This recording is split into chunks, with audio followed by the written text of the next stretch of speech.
Ô vous qui croyez, observez la stricte vérité quand vous témoignez devant Dieu, fût-ce contre vous-même, vos parents ou vos proches. Que ce témoignage concerne un riche ou un pauvre, Dieu porte plus d'intérêt à l'un et à l'autre que vous-même. Ne vous fiez pas à vos impulsions au détriment de l'équité.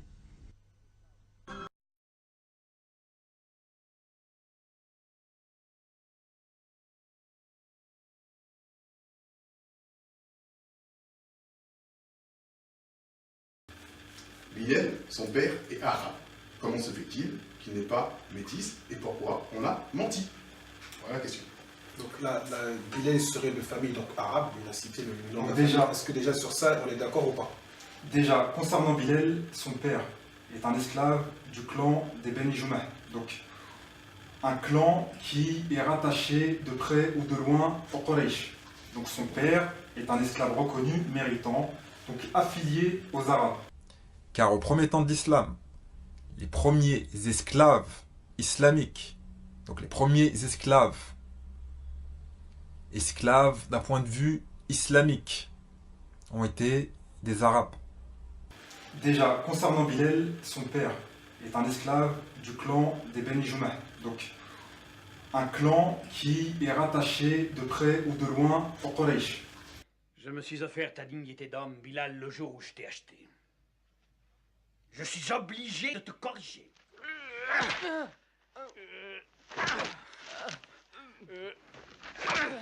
Ibn Rabah, donc son père Rabah et sa mère Hamam, la colombe.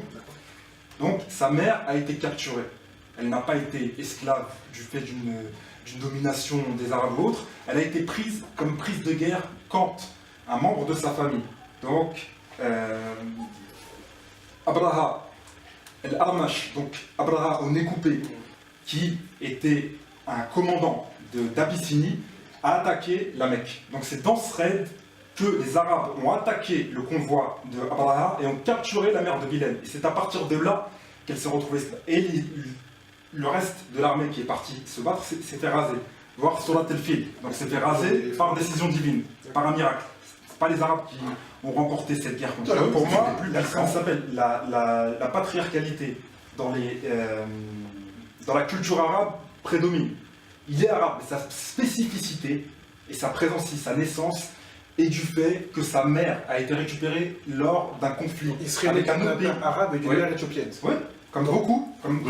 Il serait avec un autre pays arabe et d'une mère éthiopienne. Oui.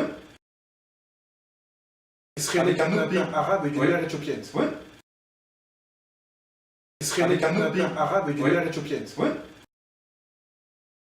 C'est pas métis. Ils ont caché ça parce que les Arabes sont noirs. C'est ça, lui, c'est ça.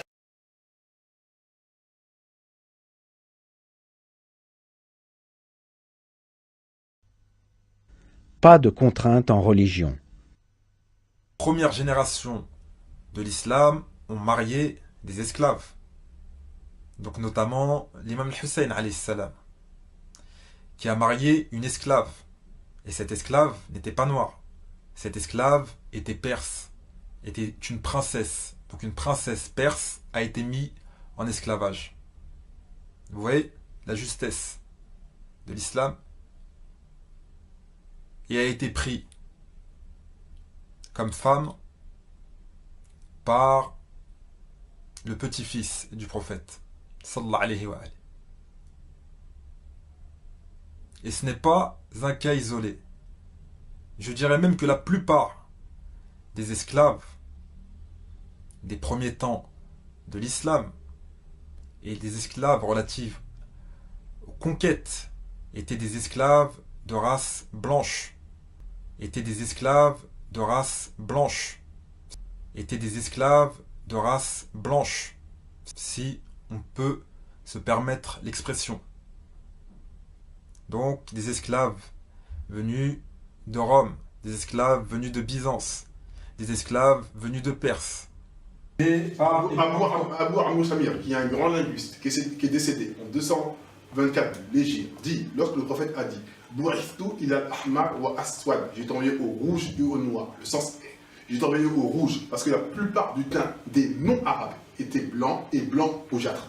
Mais quand il dit j'ai été envoyé au aswad, au noir, il parle des Arabes, parce que la plupart du temps des Arabes étaient noirs et noirs ténébreux. Le Mandour, le fondateur des clans arabes, référence, dit El Hamra li bayadihim, wa li anna shukrata arlabu alwani alayhim. Les rouges, c'était les Perses, parce que leur couleur était d'une blancheur mélangée à une rougeur. Et que les Arabes appelaient les Perses, les Romains et ceux des alentours, les rouges, parce qu'ils avaient un teint blanc. Quand les Arabes veulent dire que quelqu'un est blanc, ils utilisent le terme rouge. Le rouge, les gens qui étaient les rouges chez les Arabes, on appelle les Mawali. Mawali en arabe, c'est qui? C'est les esclaves. Abu Amr Samir, qui est un grand linguiste, qui est décédé en 224 l'Égypte, dit, lorsque le prophète a dit Bou'ithtu ila al-ahmar wa aswad, j'ai été envoyé au rouge et au noir. Le sens est, j'ai été envoyé au rouge, parce que la plupart du teint des non-arabes étaient blancs et blancs rougeâtres. Que pour les Arabes, les teintes sont différentes, ils utilisent le rouge, etc. Pour les non-arabes, donc majoritairement les peuples de Perse et les peuples de Rome, de la Rome antique, etc., Rome, Les Byzantins. et qu'ils utilisent les couleurs sombres, etc., pour les noirs. Donc, et qu'ils utilisent les couleurs sombres, etc., pour les noirs. Donc il est connu, même dans les scènes arabes et d'autres livres d'encyclopédie de la langue arabe, que la couleur dominante chez les Arabes, donc chez les Arabes anciens et arabisés, voilà, la couleur dominante est le asma ou l'odma. Donc des couleurs sombres, ce qui est normal. Et qu'ils utilisent les couleurs sombres, etc., pour les noirs. Mais quand il dit j'ai été envoyé au Aswad, au noir, il parle des Arabes. Parce que la plupart du temps des Arabes étaient noirs et noirs ténébreux.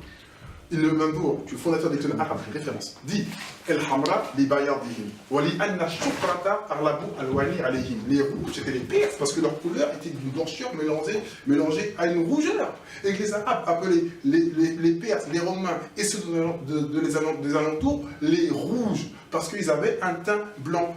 Quand les Arabes veulent dire que quelqu'un est blanc, ils utilisent le terme rouge. Le rouge, les gens qui étaient les rouges chez les Arabes, on appelle les Mawali. Mawali en arabe, c'est qui? C'est les esclaves. Donc des esclaves venus de Rome, des esclaves venus de Byzance, des esclaves venus de Perse.